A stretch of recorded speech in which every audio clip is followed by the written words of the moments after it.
दोस्तों, आज हम एक ऐसे टॉपिक पर बात करने वाले हैं जो पूरी दुनिया में चर्चा का विषय बना हुआ है और बड़े बड़े जानकार लोग अलग अलग तरह की बातें करते हैं। कोई दरअसल इस टॉपिक से सहमत होता है, कोई कहता है कि नहीं नहीं हम इस बात को एग्री नहीं करते। तो आखिरकार वो हॉट टॉपिक क्या है, चलो आपको बता देते हैं। तो दरअसल आपने दक्षिण पंथी का नाम खूब सुना होगा। जी हाँ, दक्षिण पंथ। तो आखिरकार क्यों दक्षिण पंथी पार्टियों का दबदबा पूरी दुनिया में बढ़ता जा रहा है, इसके पीछे वजह क्या है और दक्षिण पंथी जो बड़े बड़े नेता है वो कौन है और किस तरह से वो दक्षिण पंथी विचारधारा को आगे ले जा रहे हैं। तो कौन कौन है वो नेता और वो किस तरह से हीरो बने हुए हैं, इस वीडियो में हम आपको फैक्ट्स, उदाहरण और कई सारे नेताओं की कहानियों को समझाएंगे, वो भी गहराई से। लेकिन उसके पहले आपसे छोटी सी गुजारिश है, अगर आपको ये टॉपिक पसंद आए तो चैनल को सब्सक्राइब कीजिएगा, वीडियो को लाइक कीजिएगा और इसको ज़्यादा से ज़्यादा शेयर कीजिएगा। तो सबसे पहले हम ये समझ लेते हैं कि आखिरकार ये दक्षिण पंथ है क्या, यानी कि राइट विंग क्या होता है।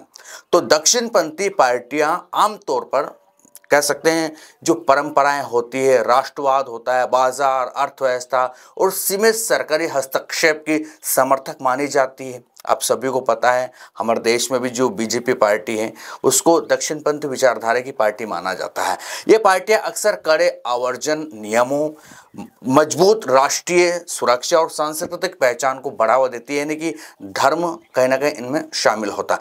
वामपंथ के उलट, वामपंथ क्या होता है, जो सामाजिक समानता और सरकारी कल्याण पर जोर देता है। आप सभी को पता है वामपंथ का सीधा सा सिद्धांत है। लेकिन दक्षिण पंथ व्यक्तिगत स्वतंत्रता और आत्मनिर्भरता को प्राथमिकता देता हुआ दिखाई देता है कई बार। तो हाँ, कुछ जगहों पर मामला कुछ उलट भी होता है। हम सब जगह की बात नहीं कर रहे, कुछ जगहों पर कुछ नेता जो दक्षिणपंथी के हीरो है वो इस बात को समझते हैं कि क्या चीज़ें होना चाहिए क्या नहीं। लेकिन कुछ ऐसे हैं कि जो दरअसल कुछ अलग ही तरह के चलने की कोशिश करते हैं। खैर, उदाहरण के लिए हम अमेरिका में रिपब्लिकन पार्टी और भारत में बीजेपी जो है दक्षिणपंथी पार्टियां, इन्हें हम मान सकते हैं। लेकिन सवाल ये है कि इनका प्रभाव क्यों बढ़ रहा है, आखिरकार इनका दबदबा पूरी दुनिया भर में क्यों फैल रहा है, इसके पीछे की वजह क्या है। तो चलो कुछ बड़े दक्षिणपंथी नेताओं के बारे में थोड़ा सा हम जान लेते हैं। तो सबसे पहले अगर हम बात करें तो डोनाल्ड ट्रंप की, हाल फिलहाल में अमेरिकी राष्ट्रपति है दूसरी बार। तो सबसे पहले डोनाल्ड ट्रंप हैं जो अमेरिका के पूर्व राष्ट्रपति भी हैं और रिपब्लिकन पार्टी के बड़े चेहरे भी हैं, हाल फिलहाल में वो पद पर बने हुए। ट्रंप ने 2016 में अमेरिका फर्स्ट का नारे के साथ सत्ता में हासिल की थी, कहने के सत्ता में आए थे अमेरिका पहले, ये बात उन्होंने कही थी। उनकी नीतियां जैसे सख्त आवर्जन नियम, मैक्सिको बॉर्डर पर दीवार और व्यापार में संरक्षणवाद दक्षिणपंथी विचारधारा को दर्शाती है। 2024 में भी ट्रंप ने राष्ट्रपति चुनाव में, आप सभी को पता, हिस्सा लिया और धर्म को भी उन्होंने कहीं ना कहीं थोड़ा सा जोड़ा था।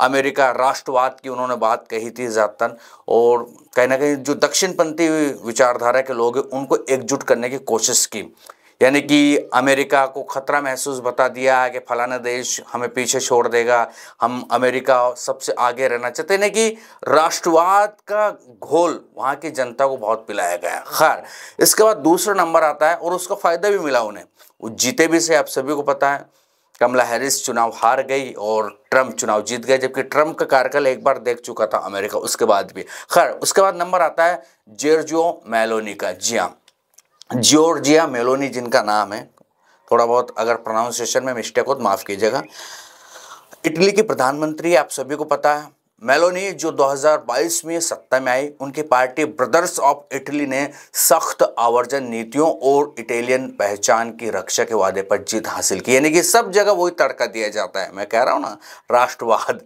मेलोनी यूरोप में दक्षिणपंथ के उभार की एक मिसाल भी मानी जाती है और लोग उन्हें पसंद भी करते हैं, उनकी पार्टी को पसंद करते हैं।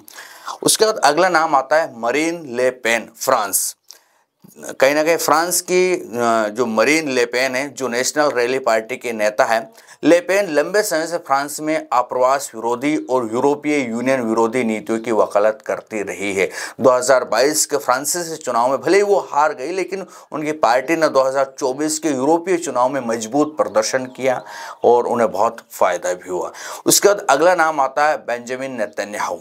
जी हाँ, इजराइल के, आखिर इजराइल के प्रधानमंत्री बेंजामिन नेतन्याहू जो लिकुड पार्टी के नेता है। नेतन्याहू की नीतियां राष्ट्रीय सुरक्षा, यहूदी पहचान, क्षेत्रीय विस्तार पर केंद्रित है, जो दक्षिणपंथी विचारधारा को साफ साफ दर्शाती है। 2024 तक वो इजराइल की राजनीति में एक प्रभावशाली चेहरा कहीं ना कहीं बने हुए हैं और 25 में भी बने हुए हैं। वैसे उनको हटाने की बात चलती रहती है, वहाँ के लोग प्रदर्शन करते रहते हैं, लेकिन फिर भी नेतन्याहू काफ़ी तगड़े नेता है वहाँ के लिए। ये सभी नेता, हम उसमें मोदी जी का नाम भी जोड़ सकते हैं, लेकिन हम ये कह सकते हैं कि ये जो बड़े मैंने नाम गिनाए आपको, इन्होंने बड़े बदलाव किए हैं अपने आप में। ये सभी नेता दक्षिणपंथी विचारधारा को बढ़ावा दे रहे हैं और अपने देशों में वैसे बड़े बदलाव भी ला रहे हैं। अब सवाल ये है कि आखिरकार दक्षिणपंथी पार्टियां इतनी लोकप्रिय क्यों हो रही है, इसके पीछे वजह क्या है, बड़ी वजह क्या है? तो पहला जो बड़ा कारण है वो है आर्थिक असुरक्षा। जी हाँ, ग्लोबलाइजेशन ने दुनिया को जोड़ा, लेकिन कई देशों में नौकरियां छिन गई। फैक्ट्रियां सस्ते श्रम वाले देशों में चली गई, जिससे पश्चिम देशों में मध्यम वर्ग परेशान हुआ। उदाहरण के लिए इटली की बात करें तो मेलोनी ने जो जीत का आधार था ना, वो सख्त आवर्जन नीति और इटालियन नौकरियों की रक्षा थी। यानी कि कहीं ना कहीं नौकरियों को वायदा किया था कि हम आपको नौकरियां देंगे। यूरोप में 2024 के चुनाव में दक्षिणपंथी पार्टियों ने फ्रांस और जर्मनी में अच्छा प्रदर्शन किया, क्योंकि लोग आप्रवासियों को अपनी नौकरियों के लिए खतरा मानते हैं। यानी कि जो बाहर से लोग आते हैं उनको लेकर जो मुद्दा उठाया जाए, जैसे ट्रंप ने मुद्दा उठाया है कि हम जितने भी अवैध लोग रह रहे हैं अमेरिका में, उनको डिपोर्ट कर दें, उनको भेज देंगे। तो अमेरिका के लोगों को लगा कि इतने सारे लोग अगर अपने अपने देश भेज दिए जाएंगे तो यहाँ पर नौकरियाँ होगी, खूब रोजगार मिलेगा। यही कहीं ना कहीं फॉर्मूला अधिकांश नेता जो दक्षिणपंथी विचारधारा के वो अपनाते हैं। दूसरा कारण है सांस्कृतिक बदलाव का डर। जी हाँ, तेजी से बढ़ते हुए आप्रवासन ने कई लोगों को अपनी पहचान खोने का डर दिया।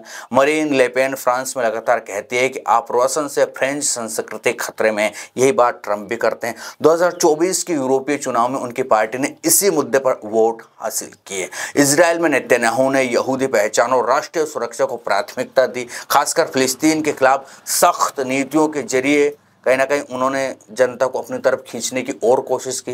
भारत में बीजेपी ने हिंदू राष्ट्रवाद को बढ़ावा दिया, आप सभी को पता है, और फिर से सत्ता में आने में उन्हें मदद मिली। कह सकते हैं कि फिर से सत्ता में आई, उसके पीछे का वजह कहीं ना कहीं राष्ट्रवाद, धर्म, ये सब चीज़ें हैं। तीसरा कारण है सोशल मीडिया का उभार भी हम मान सकते हैं, क्योंकि दक्षिणपंथी जो नेता है ना, वो पॉपुलिस्ट संदेशों को सीधे जनता तक पहुंचाते हैं।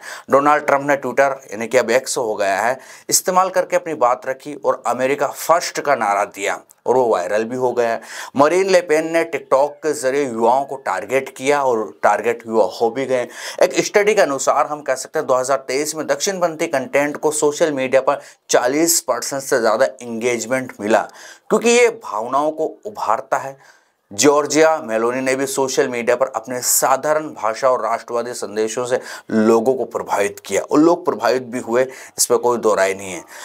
तो दोस्तों, कहीं ना कहीं ये तमाम वो कारण हैं, यानी कि सबसे बड़ा जो कारण ना वो ये है कि जनता को सीधे से बात कहो कि भैया हमारा देश सबसे पहले, हमारा देश को ये खतरा है, अगर वो पार्टी आ जाएगी तो ये हो जाएगा, इसलिए आप हमें मजबूत कीजिए। हम अवैध लोग रह रहे हैं, उनको बाहर भेजेंगे, देश में नौकरियां पैदा करेंगे। धर्म को खतरा है, राष्ट्र को खतरा है, भाषाओं पर खतरा है, संस्कृति को खतरा है। इस तरह की जो बातें हैं, इन्हीं को कहीं ना कहीं ये नेता जोर शोर से कहते हैं और उसके पीछे कहीं ना कहीं लोग सच मानते हैं और सच मानने के चलते ही कहीं ना कहीं ये नेता दक्षिणपंथी विचारधारा को आगे बढ़ाते हैं और उन्हें लोग भर भर कर वोट भी देते हैं। ऐसा नहीं कि जनता वोट नहीं देती, वोट भी देते हैं और दरअसल वो सत्ता पर काबिज होते हैं। तो दोस्तों, दक्षिणपंथी पार्टियों का दबदबा बढ़ने के पीछे आर्थिक, सांस्कृतिक और तकनीकी कारण हम मान सकते हैं। ट्रंप, ले पेन, मेलोनी और नेतन्याहू इस ट्रेंड के बड़े चेहरे हैं, लेकिन सवाल ये है कि क्या ये बदलाव लंबे समय तक रहेगा? आपकी क्या राय है? मुझे कमेंट सेक्शन में ज़रूर बताइएगा। आपको अगर इस पर कुछ भी कहना है, इस टॉपिक पर अपनी राय रखना है, तो आप मुझे कमेंट में बता दीजिए कि भैया ऐसा है, ऐसा नहीं है। अगला टॉपिक हम जल्द आपके सामने लेकर आएंगे। तब तक के लिए आपके दोस्तों को दीजिए इजाज़त। नमस्कार।